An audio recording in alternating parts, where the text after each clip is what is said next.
dos países y una isla, naciones hermanas separadas por el colonizador. Una obra de José Dunker. Pesimismo e hispanofilia. Prestantes intelectuales dominicanos construyeron el mito de que el dominicano era incapaz de construir su verdadera república. Una incapacidad se atribuyó a la mezcla con la raza negra. Y esto debido al inconsciente colectivo que dejó el colonizador. El pesimismo y la hispanofilia son ideas hermanas y donde aparece una, aparece la otra.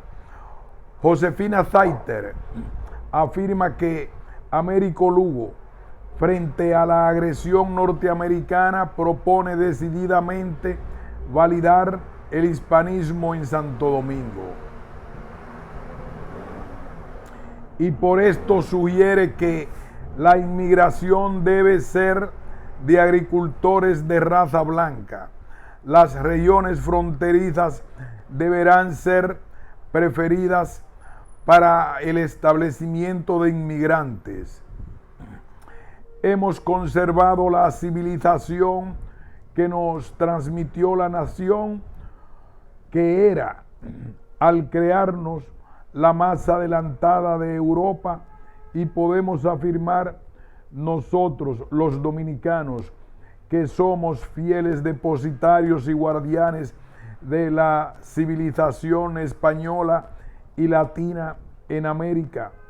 Es claro que para Américo Lugo nuestro problema es racial. La solución es una inmigración caucásica. Lo mismo aparece en Betilio Alfao. La primera afirmación incontestable y notable de proeza de la nacionalidad, o sea, del pueblo dominicano como personalidad propia, diferenciada de todo otro pueblo, fue la conquista efectuada contra los franceses. De modo que su entusiasmo lo provoca la reconquista, que nos retorna al control de la madre patria, pero no la independencia. Balaguer va por el mismo camino. Lo que Santo Domingo desea es conservar su cultura y sus costumbres como pueblo español e impedir la desintegración de su alma y la pérdida de sus rasgos distintivos. Este pesimismo de nuestros intelectuales tiene una razón: prejuicio de la contaminación de la raza española por el negro.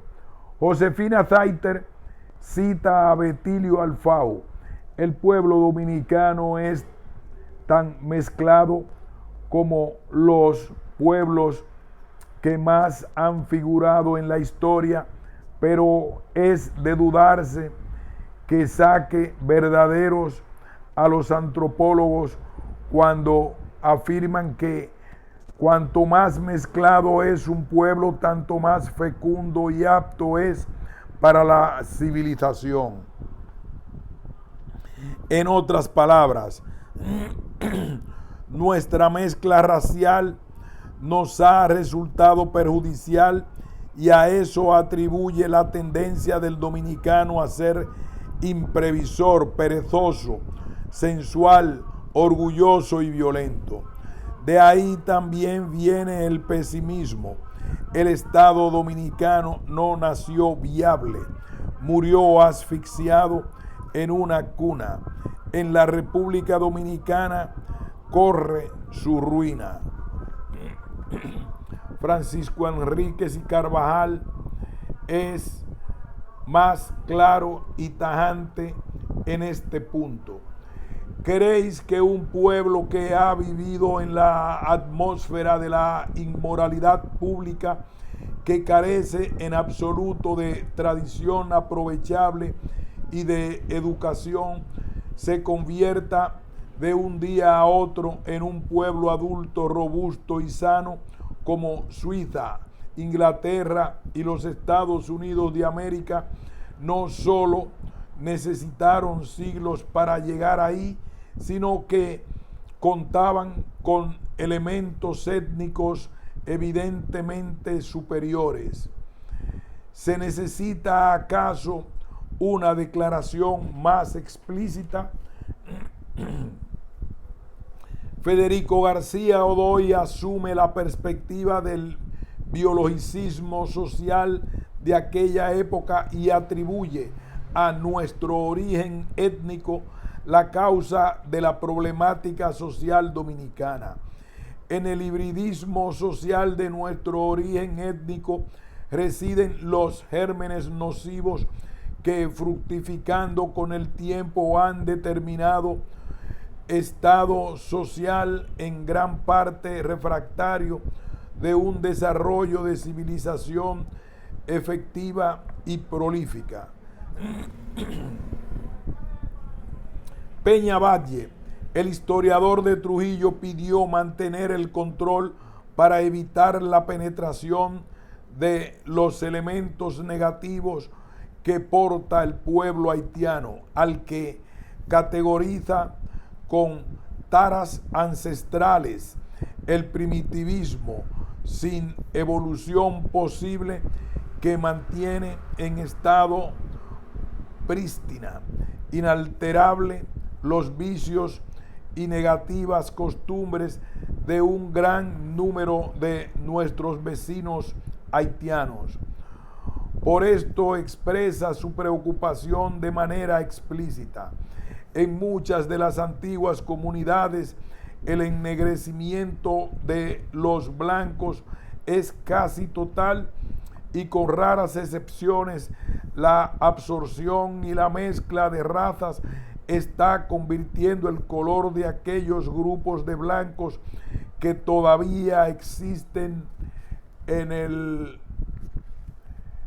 área del Caribe.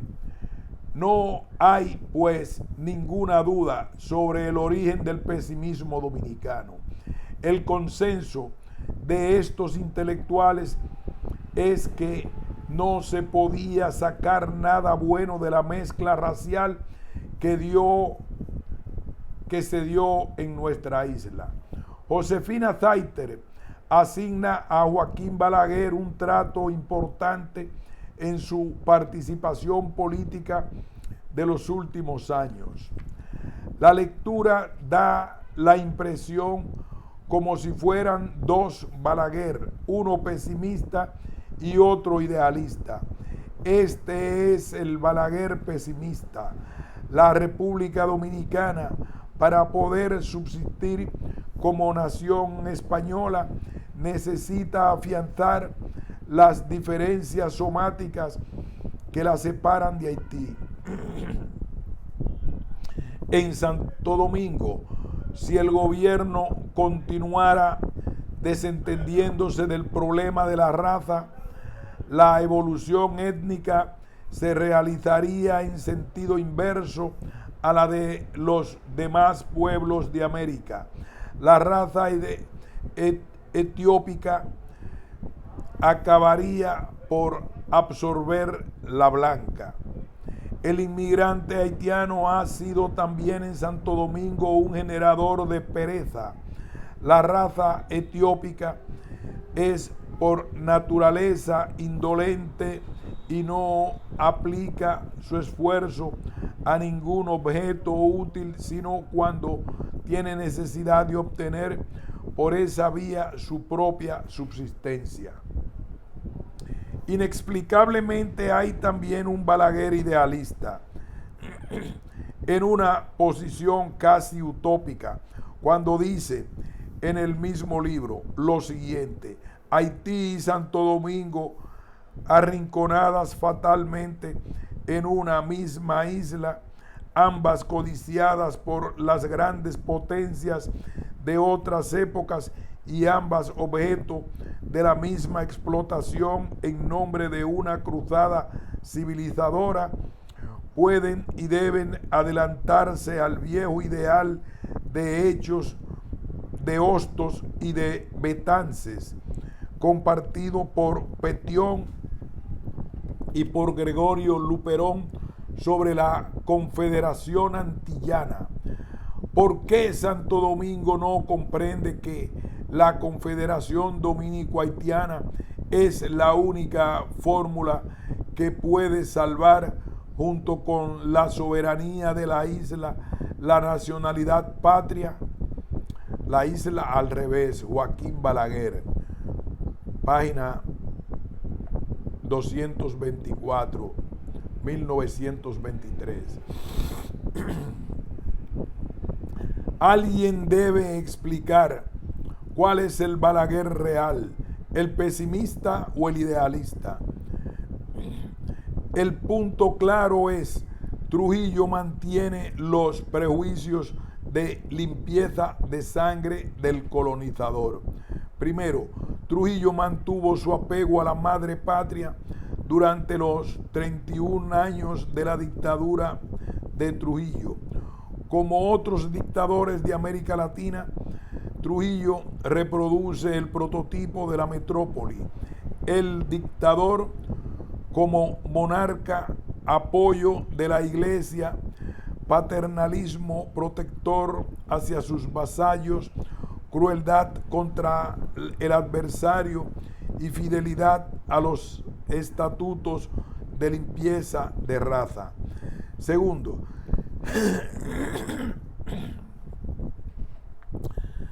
Trujillo asume el legado colonial, por lo que negro es una mala palabra, y se inventa el indio para poner en la cédula, y de ese modo nadie es negro sino indio claro o indio oscuro. Aparte de que surgen los salones de belleza por todo el país para que las negras y mulatas logren la buena presencia que se reclama en empleos públicos y privados.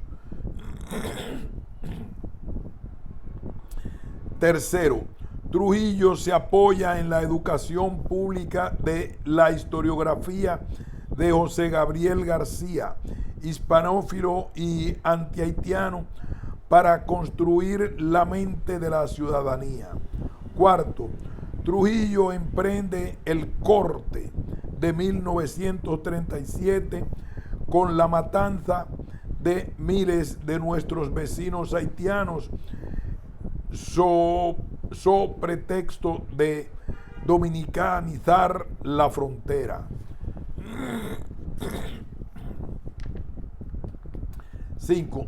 Trujillo y Balaguer lograron la persistencia del prejuicio de limpieza de sangre hasta nuestros días.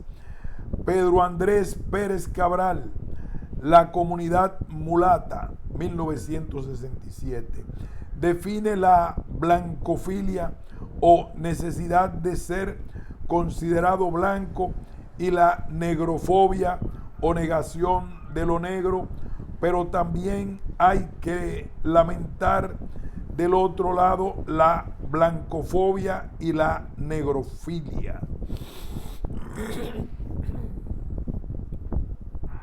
Adelantar la raza. El afán por adelantar la raza y evitar el ennegrecimiento de la piel ha producido una jurisprudencia continua. Son leyes para desalentar la inmigración negra y para atraer la inmigración blanca en concordancia con los prejuicios del colonizador.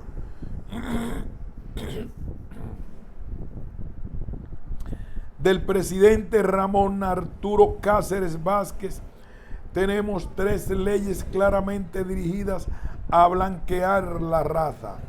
La ley sobre franquicias agrícolas de 1906 establece que las empresas solo podrían utilizar trabajadores migratorios de raza blanca y que en caso de que la zafra pudiera peligrar por falta de trabajadores, el Poder Ejecutivo podía utilizar de manera transitoria la inmigración de trabajadores de color.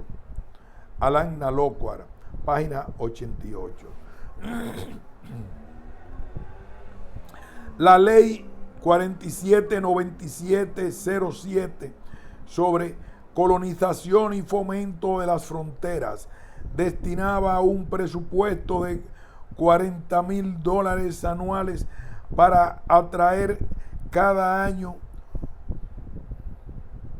40 familias de agricultores de raza blanca.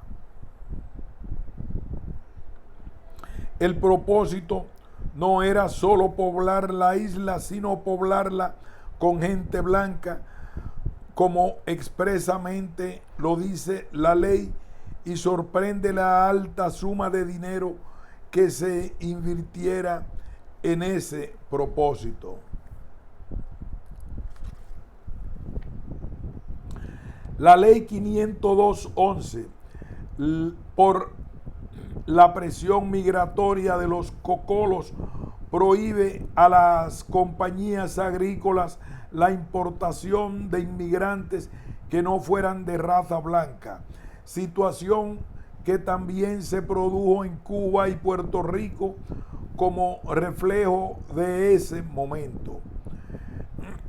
El presidente Eladio Victoria contribuye a la caída del presidente Cáceres, pero sigue su misma tendencia blanqueadora. La ley de inmigración 5074-12 dispone lo siguiente: necesitan previo permiso para inmigrar al país los naturales de colonias europeas en América, los de Asia, los de África y los de Oceanía, así como los braceros de otra raza que no sea la caucasiana. El gobierno creará agencias de inmigración en Europa, los Estados Unidos de América y las Antillas que fueren españolas hasta el final del siglo pasado, para que promuevan la emigración a República Dominicana. O sea, la estrategia explícita de la ley de migración es facilitar la llegada de blancos y dificultar la llegada de negros. La Junta Militar de Ocupación del Gobierno de los Estados Unidos de América mantuvo la política de blanqueamiento. La Orden Ejecutiva 372-19 sobre importación de braceros establece que los braceros de color solo podían entrar por los puertos habilitados y los puntos establecidos en la frontera, disposición encaminada a regularizar la inmigración haitiana que empezaba a tornarse importante. Aunque emitida por la Junta de Ocupación norteamericana, es obvio que esta ley se hizo para complacer a la oligarquía criolla. Queda prohibido en República Dominicana la emigración de braceros de cualquier raza que no sea la caucásica, sus familiares inmediatos y sus dependientes, a menos que sea por los puertos habilitados y puntos de fronteras que se prescriban por la Secretaría de Estado de Agricultura e Inmigración. El dictador Rafael Leónidas Trujillo fue el gobernante dominicano más diligente con respecto de limpieza de sangre. Según Lipe Collado, al tirano Trujillo le desagradaba tener prietos cerca de él.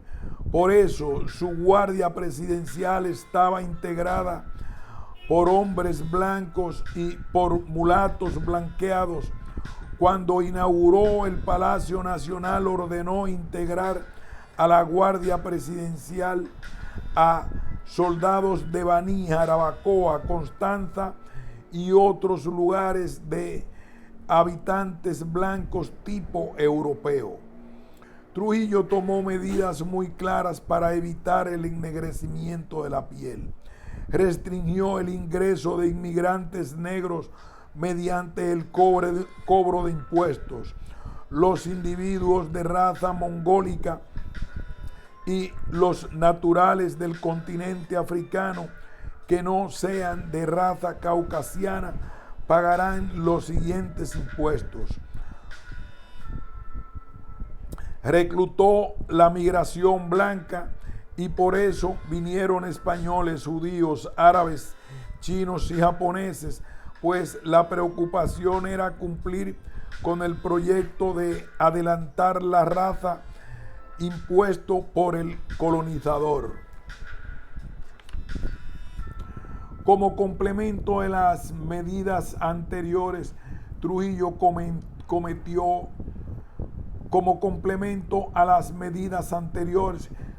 sometió la escuela pública al adoctrinamiento de historiadores hispanófilos y antihaitianos. Trujillo cometió el genocidio de 1937 contra el inmigrante haitiano, supuestamente para dominicanización de la frontera. Según algunos autores, el genocidio fue cometido por sicarios del régimen, mientras que la mayoría de las veces los pobladores intentaron ayudar de muchas maneras a los perseguidos, tal como lo recoge un novelista haitiano. El pueblo dominicano libraba batalla como podía, con todo su corazón, con todas sus manos. Disputaba cada vida a los asesinos fascistas y a la muerte.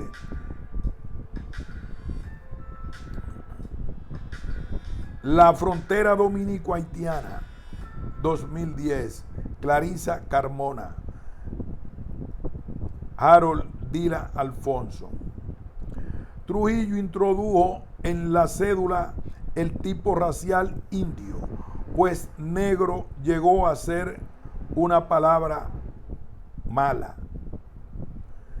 Este proyecto trujillista continúa fielmente la consigna de limpieza de sangre del colonizador. Se confirma pues una jurisprudencia que delata el compromiso con el proyecto de adelantar la raza. El derecho de suelo. El afán por adelantar la raza produjo un ajetreo legislativo para impedir a los hijos del inmigrante haitiano beneficiarse del derecho de suelo. La Constitución de 1929 puso dos restricciones comprensibles al derecho de suelo. Son dominicanos todas las personas que nacieren en el territorio de la República, con excepción de los hijos legítimos de los extranjeros residentes en la República en representación diplomática o que estén de tránsito en ella. Gramaticalmente esto no deja lugar a ninguna duda, pues todos sabemos lo que significa representación diplomática y de tránsito. La ley 426-32 recoge con claridad el sentido de la expresión de tránsito. Los extranjeros que entren en el país con fines exclusivos de tránsito para otro destino por requerirlo, así su itinerario, y siempre que no permanezcan sino el tiempo estrictamente necesario, estarán exonerados de pagar el impuesto de inmigración. La ley de inmigración 9539 refiere 4 grupos de no inmigrantes, entre los cuales se incluyen personas que transiten a través del territorio de la República en viaje al extranjero, es decir, personas en tránsito hacia otro país. El literal B del mismo artículo describe lo que significa una persona de tránsito: un extranjero admitido con el propósito de proseguir al través del país, por lo que se concederá un permiso de desembarco válido por 10 días. Luego, las constituciones de 1963, 1966, 1994 y 2002 confirman el derecho de suelo, y su aplicación fue general en todas las oficialías civiles de Trujillo y los gobiernos siguientes. Pelegrín Castillo, Haití y los intereses nacionales, da por sentado este punto cuando propone en 1999 modificar la Constitución de la República para suprimir o modificar el sistema de atribución de la nacionalidad por jus solis, y en la misma ocasión propuso propiciar una acción legislativa para dejar establecido que los hijos de extranjeros ilegales no adquieran la nacionalidad dominicana. Si se propone modificar el jus soli, es porque incluía a los hijos de haitianos indocumentados, y si se propone legislar para que no adquieran la nacionalidad, es porque hasta ese momento la adquirían.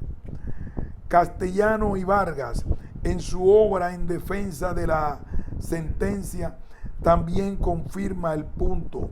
En la República Dominicana, toda persona nacida en su territorio adquiere la nacionalidad dominicana por el jus soli, salvo en 3 casos: si el nacido es hijo de legatarios extranjeros, de extranjeros en tránsito o de extranjeros indocumentados. Las 2 primeras excepciones, tal como lo indicamos anteriormente, figuran de manera ininterrumpida en todas las reformas constitucionales desde 1929 a la actualidad. La última, en cambio, fue introducida por la reforma constitucional de 2010, de modo que hasta el 2002 la Constitución dominicana incluye en el derecho de suelo los hijos de extranjeros indocumentados. La conspiración para despojar del derecho de suelo a los descendientes de inmigrantes haitianos se inicia en el primer gobierno de Balaguer. La primera evidencia aparece en una comunicación del subsecretario de Migración Manuel de Jesús Estrada Medina al presidente Balaguer, 1969. El suscrito considera su deber exponerle muy respetuosamente el grave problema que confronta el país ante la gran cantidad de nacionales haitianos que de manera pasiva han invadido, puede decirse masivamente, nuestro territorio, y lo que es peor aún, procreando hijos con mujeres dominicanas, porque por el hecho de haber nacido aquí son dominicanos. Estrada Medina confirma el hecho. Estrada Medina confirma el derecho de suelo, pues dice: por el hecho de haber nacido aquí son dominicanos. El reclamo de un proyecto de ley en concreto aparece en un memorándum del mayor general Juan René Beauchamp Javier al presidente Balaguer, 1976.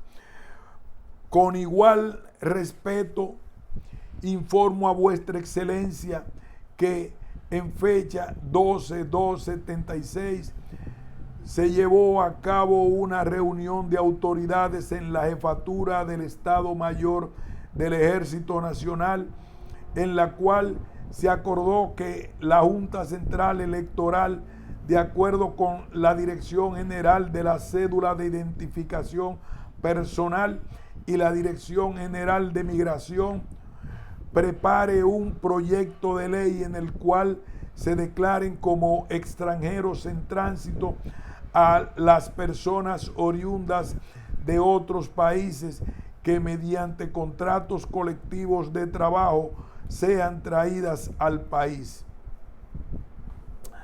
Aquí comienza la componenda que algún abogado malicioso concibió contra los hijos del inmigrante haitiano. A esto se refiere Pelegrín Castillo cuando propuso en 1999 una acción legislativa para dejar establecido que los hijos de extranjeros ilegales no adquieran la nacionalidad dominicana. En esa misma maliciosa idea, una acción legislativa para que los hijos de los haitianos ilegales no adquieran la nacionalidad dominicana. La candidatura presidencial de Peña Gómez en los años 90 pone a las autoridades a actuar como si ya tuvieran el proyecto de ley. La primera evidencia son las declaraciones de una oficial civil ante la Corte, la licenciada Telma Bienvenida Reyes, oficial de Estado Civil. Se negó a aceptar la documentación en 1995 porque hijos de inmigrantes haitianos no podían ser declarados ya que sus padres son ilegales. Si los padres son haitianos, los niños también son haitianos, ya que los padres están en tránsito. La oficial agregó que estas eran órdenes superiores, las cuales tenía por escrito, aunque se negó a mostrar el documento. Página 27, caso de las niñas Jan Bosico. Esta afirmación de que los padres están en tránsito comienza en la Junta Central Electoral en los años 90. Se trata, por consiguiente, de un cambio de estrategia para actuar como si ya tuvieran el proyecto de ley. En este tiempo también se inició el despojo de cédulas o pasaportes a personas con apellidos raros. No puedo olvidar mi propia experiencia al renovar mi pasaporte en los años 90. Aquí habla el autor de este libro, doctor José Dunker Lambert, que después de una larga fila, el empleado observó mis apellidos, Dunker Lambert, y de inmediato me pidió pasar a una sala en privado para una enojosa entrevista en la que se me interrogó sobre mis padres y mi nacionalidad.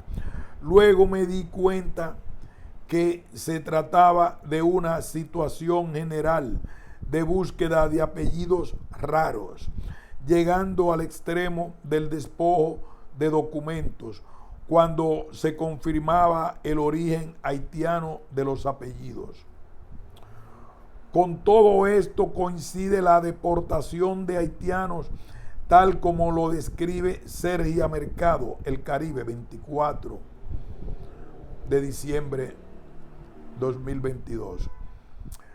La noche del 13 de junio de 1991, el presidente Joaquín Balaguer emitió el decreto 233-91, en el que se estableció su artículo 1. La repatriación de todos los menores que no hayan alcanzado la edad de 16 años de nacionalidad extranjera y todos los trabajadores extranjeros mayores de 60 años de edad de batelles, tanto los pertenecientes al Estado como los que son propiedad de empresas privadas. Amelia Hinton y Human Rights Action confirman estas redadas y deportaciones de los años 90. En el tiempo cuando Balaguer se inventa la idea de que algunas naciones tenían un plan para la fusión de la isla y para contrarrestar dicho plan, la emisora oficial tocaba el himno nacional a las 12 del mediodía. Todo esto se hizo por la candidatura presidencial del doctor Peña Gómez, quien siendo el líder máximo del PRD no había sido candidato en 1978, ni en 1982, ni en 1986, básicamente por el problema racial. Es claro que antes de tener el proyecto de ley, se comenzó a actuar como si ya lo tuvieran. El proyecto de ley pedido en 1976 finalmente se cumple en la Ley de Migración 285-4. El párrafo 1 del artículo 36 es una añadidura visible a un texto que fuera de esto luce impecable.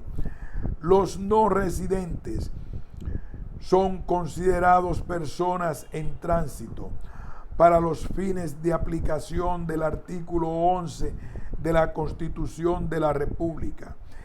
Este es justo el proyecto de ley por el cual se declara al inmigrante indocumentado como extranjero en tránsito, con el objeto de excluir a los hijos de los haitianos del derecho de suelo.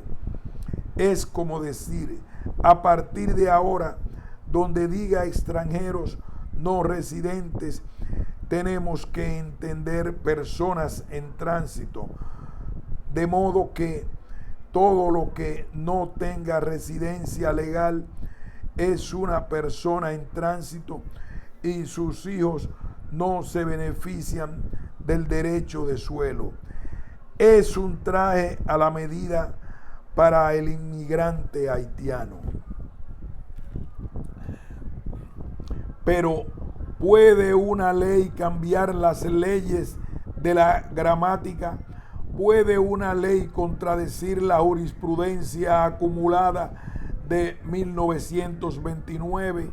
¿Puede una ley adjetiva modificar la Constitución? Por estos argumentos tan justos, se sometió ante la Suprema Corte de Justicia una instancia de inconstitucionalidad contra la Ley 285-4.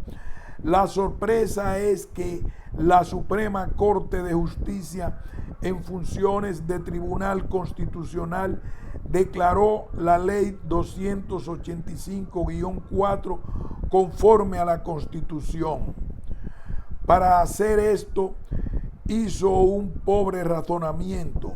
Si las personas legalmente en tránsito quedan excluidas de la adquisición automática de la nacionalidad, mucho menos la pueden adquirir los hijos del inmigrante indocumentado. En realidad, esta sentencia no interpreta al legislador del 1929, sino que refleja las intenciones prejuiciadas de la Suprema Corte de Justicia del 2005. Paralelo a la instancia contra la Ley 285-4 en la Suprema Corte de Justicia, el caso Jan y Bosico es llevado ante la Corte Interamericana de los Derechos Humanos. El caso se inició en 1997, cuando las niñas Jan y Bosico quisieron sacar su declaración tardía de nacimiento y fueron rechazadas por tener apellidos raros. El caso fue llevado ante el procurador fiscal de la ciudad, quien también les rechazó. Finalmente el caso fue llevado ante la corte, produciéndose una justa sentencia bajo las siguientes definiciones. Primero, la situación migratoria de los padres se transmite a los hijos. Segundo, finalmente el caso fue llevado ante la corte, produciéndose una justa sentencia bajo las siguientes definiciones. Primero, la situación migratoria de los padres no se transmite a los hijos.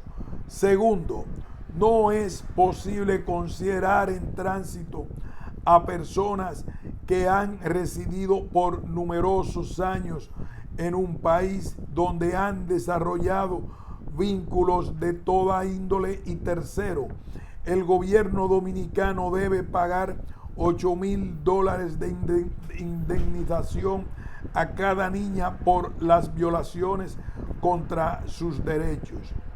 Esa sentencia tiene jerarquía constitucional, pues el artículo 74 de nuestra Constitución dice: los tratados, pactos y convenciones relativos a derechos humanos suscritos y ratificados por el Estado dominicano tienen jerarquía constitucional y son de aplicación directa e inmediata por los tribunales y demás órganos del Estado. De todas maneras, la Junta Central Electoral ignora la sentencia de la Corte y emite la circular número 17, 29 de marzo del 7, prohibiendo a los oficiales civiles abstenerse de expedir copias de actas de nacimiento de hijos de padres extranjeros si no es aprobado por esos padres que tengan residencias o estatus legal en la República Dominicana. Esto divide el país en dos bandos, unos negando el derecho de suelo a los hijos de haitianos indocumentados y otros afirmando ese derecho. Ante la controversia, la Constitución de 2010 quiso dar una solución salomónica sobre el derecho de suelo. Por un lado, la Constitución de 2010 reconoce la nacionalidad a quienes gocen de la nacionalidad dominicana antes de la entrada en vigencia de esta Constitución, es decir, independientemente de la lectura que se haga, se les reconoce la nacionalidad a los que ya habían sacado sus papeles, pero el que no lo hizo se jodió. Y tiene que reconocerse como extranjero para luego intentar la nacionalización del país que aman y que les vio nacer. Por otro lado, la nueva Constitución añade por primera vez en nuestra historia constitucional una tercera excepción, el derecho de suelo.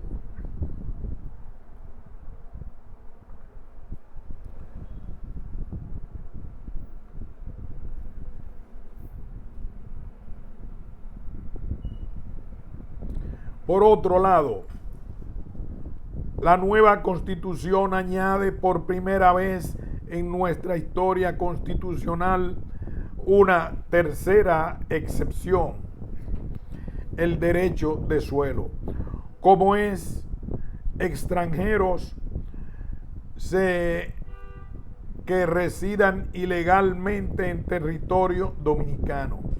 Esto significa que a partir de la nueva Constitución, los hijos de haitianos indocumentados ya no se benefician del derecho de suelo, lo cual cumple el proyecto de ley que había pedido Beauchamp Javier al presidente Balaguer y gusten o no, lograron meterlo en nuestra Carta Magna.